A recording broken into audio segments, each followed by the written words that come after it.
Hello, everyone, and welcome back to One on One, New York's longest running sports call-in show, alongside Nick Guzman. This is Tom Aiello, and we are joined today by the 1991 Super Bowl champion and Super Bowl 26 MVP.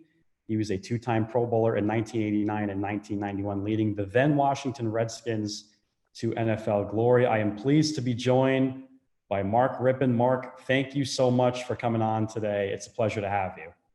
Nick and Tom, it's a pleasure too. Thank you for having me and a chance to share a little bit about golf and football and all the things going on in the world. Well, I don't know about all the things going on in the world. That could take a long time. Absolutely. And you talk about football and golf, but let's start when your younger days. You were born in Calgary in Alberta, which is a region of Canada, but you ended up moving to Spokane, Washington, where you played football, basketball, and baseball in high school. When did you start picking up any sort of ball to play a sport, and which one did you like as you were just starting out? Well, being from Canada, moving to the U.S., my dad felt it was an opportunity. Both my brothers are baseball players. Both played on the Canadian national baseball team. Brother Tim played 5 years in the Toronto Blue Jay organization. My brother Dave played in the Olympics in Seoul, Korea in 1988. So we come from an athletic family. My sister Shannon played volleyball, basketball, went on to community college and played.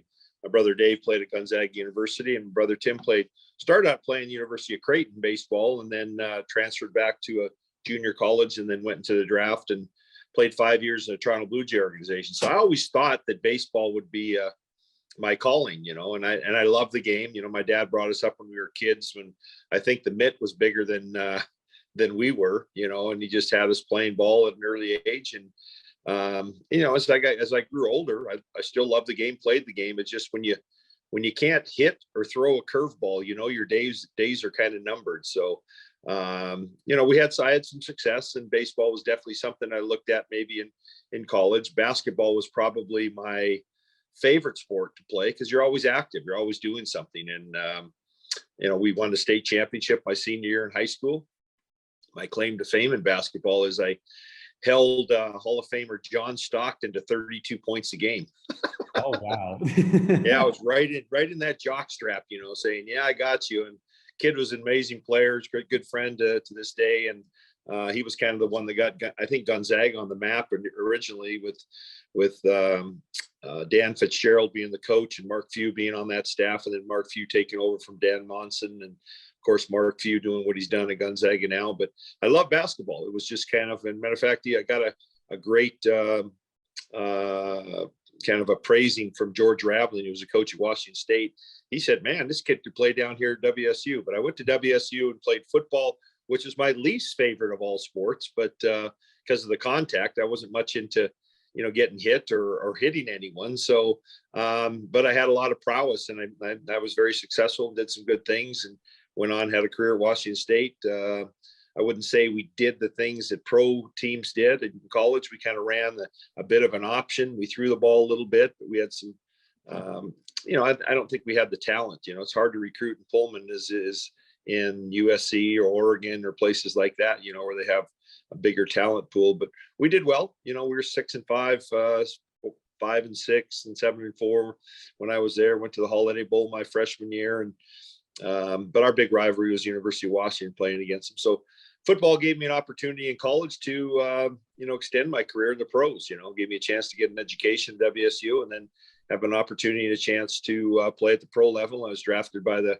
Redskins, like Tom Brady and I were both 6th-round draft picks, and went on to have a 13-year career, and just very, very blessed and fortunate to have played with the guys I played with, Coach Gibbs and everyone else, and to be have the opportunity to play in 2 Super Bowls. I was there on the sidelines as Doug Williams led us to Super Bowl 22 against the Denver Broncos in San Diego, and then I was fortunate enough to be the guy at the helm in 91-92, where was an amazing year for us, arguably maybe considered one of the greatest football teams in the history of the NFL, that 91-92 season, based on points and points allowed and all the criteria that they crunch, all the numbers they crunch. But more importantly, it was just a great group of guys to be around.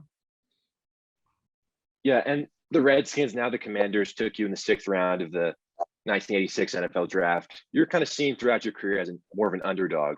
Was that like your mentality in the draft process? And what did being picked 146th overall mean to you? Well, I think, the interesting part about being a 6th-round draft pick, you have all these, experts saying, oh, you might go, I might go in the 2nd round, might go early in the 2nd round, might go the 3rd round. By about the 4th round, they had the draft in one day at that time. I remember being up at 6 a.m. when the draft, started, and that 1st round goes relatively quick. Teams know pretty much who they're going to pick. Then the 2nd round, I was kind of anxious, and then by the end of the 2nd round and the 3rd round, I was just so exhausted and maybe a little upset and angry too. But that comes with being a competitor. Know that, hey, you can maybe service a team and be helpful to a team, and then took a nap and then got a call from Joe Gibbs, and I wouldn't say I was the most excited human in the world, but I was excited to be drafted. And this was the year after Joe Theismann had broke his leg. Lawrence Taylor tackled him the year before, and he compound fractured his leg, and his career had ended. So I also felt maybe this is a good opportunity. I was a chance to sit and learn from 2 quarterbacks. Jay Schrader was a starter at the time, and being a 6th-round guy today, you're not going to get the reps, and I wasn't getting the reps, but I was able to learn, and I was able to stay a part of the organization for those first 2 or 3 years and learn the system, so that when my chance came, there was either 1 or 2 things were going to happen. I was going to be ready and hit the ground running, or I didn't get it done and my days are going to be numbered. So I played well and did well enough early on in my 3rd year to earn the starting job. Doug had an appendectomy. I got a start in 1988 against in October of 1988 against the Phoenix Cardinals. Played well off and on the next 2 years, and then Doug had retired, and then kind of took the reins for the next 4 years and ended up going to the playoffs. We beat the Eagles after a body bag game in 1990, and then 91 we came back and got revenge in the playoffs against the Eagles, who beat us during the season. One of my first playoff games, and that's kind of how you're judged, in the playoffs and in Washington, whether fairly or not. You were judged on winning Super Bowls. We had 2 quarterbacks, Joe Theismann and Doug Williams, that had won Super Bowls prior to that 91-92 season. So to our fans, anything less than going deep into the playoffs and winning Super Bowls was kind of like a season that's lost. So anyhow, as it turned out, that 91 season, we just hit the ground running, and we got off to, I think, 11-0 start. And then we kind of got a reality slapped us in the face when Dallas came to our own home turf and beat us in Washington by, I think, 2 points. We had a chance or 3 points. We had a chance at the end to tie it and fell short. And then we ran the tables again and went into Philadelphia 14-1. And I believe if we were 15-0, we probably would have played, all of us, throughout that game in Philadelphia to try to get the perfect record.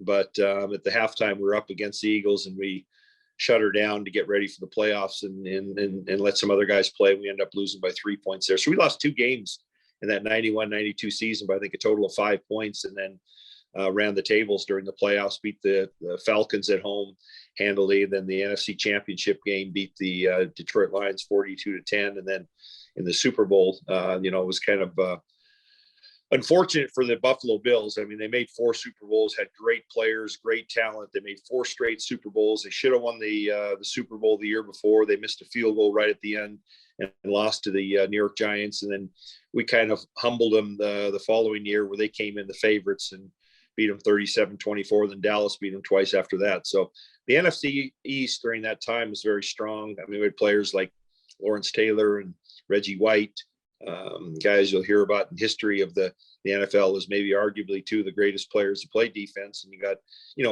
Aaron Donald, that's obviously very good, and players of that stature. But Lawrence Taylor's, I think, and arguably so, the greatest defensive football player. You always had to have a game plan against him.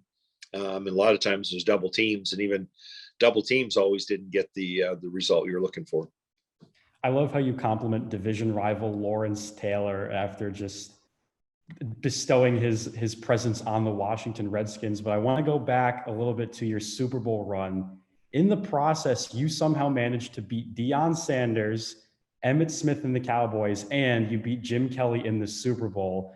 So gauntlet after gauntlet game. How do you, as a quarterback, and the leader of especially the offense, how do you sort of rally the troops to rise to the challenge, and especially going up against names that really echo in NFL history as we look back on it now and you think, wow, I beat those guys to win a Super Bowl?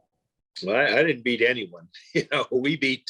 I had to play well in order for us to beat the Cowboys and the Bills. But we, as a team, had a very focused group, very smart group of guys, both on the defense and offensive side, that were challenged each and every week. But with our game plans, and our game plans weren't so simplistic; they were very complex, to a point where we had at least an edge on defenses because of all our shifting and motions and the things we did. Our check with me's, the line of scrimmage, a lot of levity that I was given to change plays, and the coaching staff trusting me to do so. We had an advantage because then we could basically put teams into a vanilla type defense where they couldn't do their blitzes and their blitz package that they wanted to do and were successful with against other teams, because we had to get, they had to be stable. They couldn't be shifting and motioning and doing all the things that we were doing. And if they're in man-to-man with blitzes, somebody doesn't find their blitz pickup, you got a guy walking them scot-free down the field. So I think that's one of the things that was advantageous to us, is that we got teams to play a little bit more of a vanilla defense. And then we felt also with our running game and our hogs, we were known as the hogs, and they were back, had their own name, our offensive line. And as a quarterback, you're only as good as the guys up front. And our guys were incredible and made my job a lot easier, and we ran the football well. We brought safeties up to the line of scrimmage, and we had the three receivers called the posse, and make sure you pronounce that properly. The posse was, our group of guys that really made a difference. They were playmakers, and once they started bringing safeties up to stop the run, it was kind of like Katie bar to the door. We just kind of opened up, and we made a number of plays, probably 40 plays of over 25 yards that year, which was incredible, just to make amends on just maybe half of those. But we were able to do so in a way that big play came because we were able to run the football. Yeah, and in that 1991 season, both Art Monk and Gary Clark had 1,000-yard seasons. How were you able to develop such chemistry with those guys, and really only your third full year as a starter? Well, what's amazing is our offense did not say that, hey, we're going to showcase Gary Clark today, we're going to showcase Art Monk today, we're going to showcase Ricky Sanders today. We're going to have those three, Ricky Sanders, Gary Clark, and Art Monk, in our system, and defenses depict where the ball goes to. So based on coverage and where they're rolling, and they don't, it's difficult when you have one. If you have one guy, you can roll your coverage to that guy, like a lot of teams do in the NFL when they have one great receiver like Devontae Adams or players of that nature, Stephon Diggs. You can roll your coverage to that side, knowing that you got help on a player of that caliber. That still doesn't mean they're not going to get the ball to those players, but with us, you couldn't roll your coverage to one guy. You roll your coverage, we're going the opposite direction. That's what the scheme and the Joe Gibbs system did. And one of the greatest coaches and offensive minds, who was taught under Don Coryell. And if you go back in history, Don Coryell was one of the great icons in professional football, and kind of changed some of the games, as did Bill Walsh in the 49ers system, that the West Coast offense that was up at the time. So basically, just you just kind of read the safeties, where the safeties rolled to, the coverage where it went to, and that's the receiver you went to. And when you have the field spread out like we did, it made it difficult to cover, Gary Clark or Art Monk or Ricky Sanders, and that's why they're able to have great years. And then of course you have protection. Again, you can throw as many balls as you want, but when you're throwing, you guys know, just out there playing, if you got someone right in your face, it's hard to throw the ball 10 yards. So if you got a clean pocket, and they knew I wasn't a scrambling quarterback, they knew where the pocket was, and I was going to be in that vicinity, you could be successful. So Mark, we talk about obviously the pocket quarterback and standing essentially in one spot, throwing the football. And today, now you have to be a dual threat, I guess, which is a testament to the modernization and evolution of NFL football. This is a little bit more of a fun question, but how would you think someone like Lamar Jackson or a Dak Prescott would fare in your era of the NFL? And what do you think could maybe deter them from being the players that we know them as today?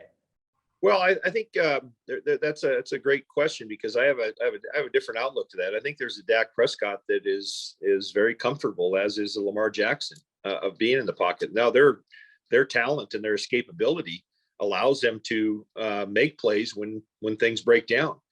And when you have free agency in both the NFL, which we didn't have back then, we had you basically did things together. And for that 6, 7 years, 8 years I was in Washington, we did things on and off the field together. You got to know there's a consistency about your offense that you knew, and the offensive line, and the guys were going to be there each and every year.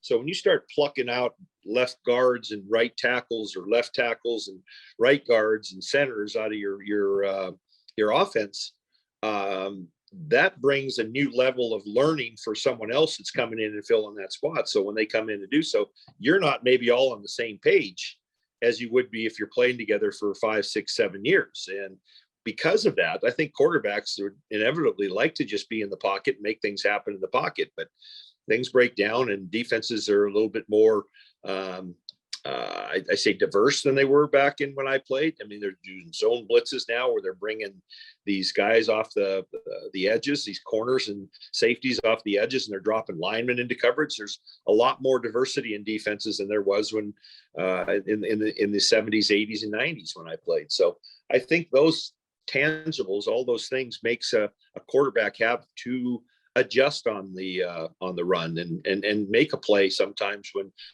pass coverage breaks down, and you're forced to get out and try to make something happen. So but in a real world, all offensive coordinators, and most offensive coordinators I know, are going to set their offenses up for a pockets type format, and then of course when things break down, they got to be able to adjust, and some of these guys are amazing at it. Mahomes and Russell Wilson and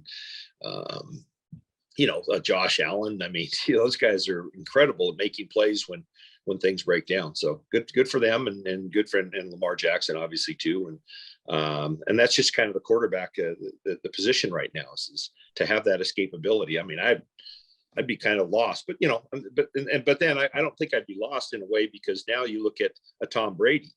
There's the devil's advocate there. Tom Brady's not going to get outside the tackles, and he's going to step up and make things happen. And Ben Roethlisberger's another guy, big, strong guy, that's going to sit in the pocket and make things happen in the pocket. So to each is their own, and they're going to do something. They're going to set up their pass coverage and some of their things based on that. But other teams know that if you got a guy like with the athleticism that Mahomes and those guys have, that it's going to be you have an added advantage in some areas.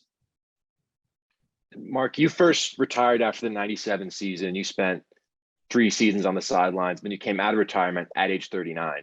What inspired that decision, and why was it just the 1 year before you decided to call it quits again?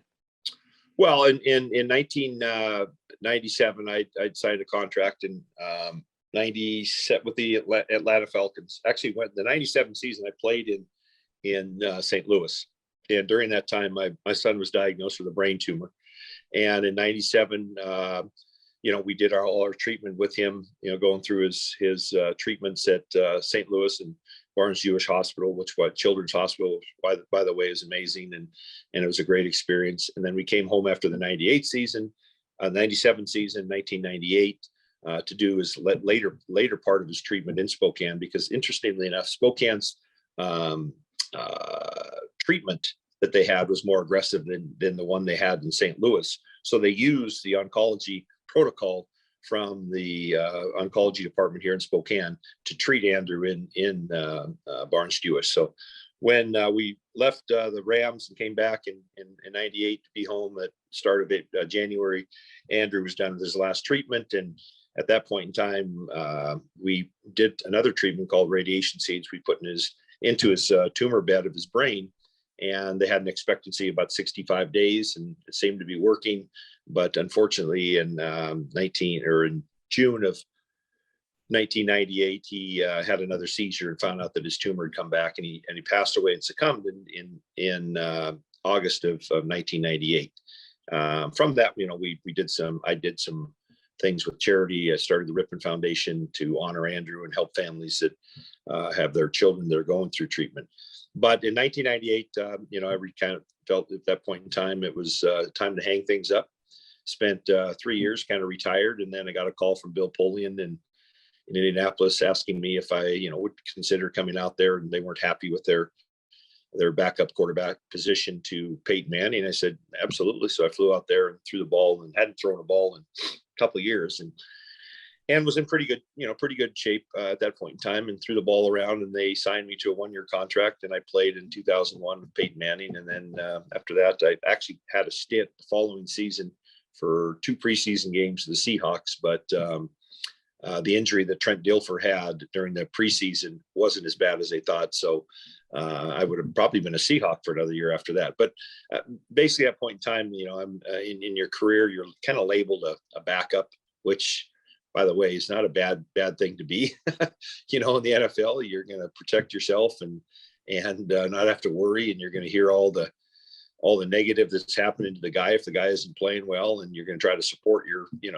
starting quarterback at that time. And the great thing about Peyton in 2001, he knew I wasn't a threat to compete for the job. I was just very cerebral, like himself, talk about X's and O's, and that was his shtick. So him and I just kind of got along real well.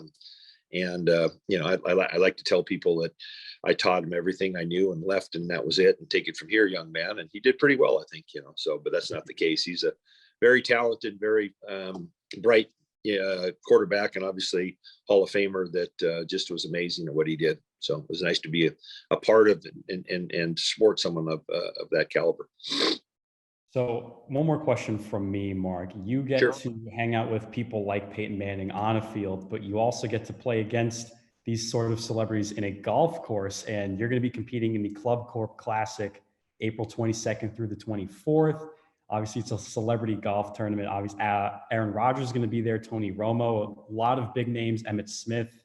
There's a number of other ones I'm missing. I think Ray Allen's also in it, and you're going to be in it as well. Talk a little bit about that, because I remember reading about it and I've watched it a couple of times. It's always a lot of fun, but what is that experience with those group of people and that sort of aura of human being like? Well, first and foremost, it's also a Champions Tour event, which is one of their Charles Schwab Cup points events. So all the legends of the game of golf, the guys that I actually grew up with, the Colin Montgomerys, the Mark Calcavecchias, John Daly's, the players that I watched when I was going through sports and envisioning golf and playing like those guys and Bernhard Longers and players of that nature, Freddie Couples and such. They're actually having their tournament that same coincides with ours, so it's a celebrity / Charles Schwab Cup points event for the Champions Tour. So to be rubbing arms with those guys and kind of picking their brain, because we all want to get better on the golf course, and then to have the fun and camaraderie of the baseball guys, whether it be Mark Mulder or Marty Fish in the tennis world, or Kevin Millar in the baseball world, the hockey guys, Jeremy Roenick's a good friend, and Mike Modano, great golfers, great hockey players. Brian Baumgartner from the entertainment world, one of the better golfers out there. Jack Wagner will be there. So there's a lot of guys and then there's a lot of real celebrities like Larry the Cable Guy. The odds of him winning the tournament are very high. I mean, 500 to 1 for him to win the tournament, but Larry's a big hit. And we all know him and his humor, and especially this time in our lives, humor is a great thing to have. And we all need to, channel the inner humor that we have and be able to do so. And he brings a great element to that. And so, the Las Colinas Country Club in Irving, Texas, a great challenge. Mike Flasky, a good friend of mine, is with Mike Flasky Entertainment, is, put on this event. And he started the Brian Gay Classic about 10 years ago. Brian Gay, charity event in Orlando, which went to a senior tour event. Now is the champions, all the champions of the LPGA gather in January, and they honor all the champions from the previous 2 years, along with celebrities. They played there, and this is Mike Flasky's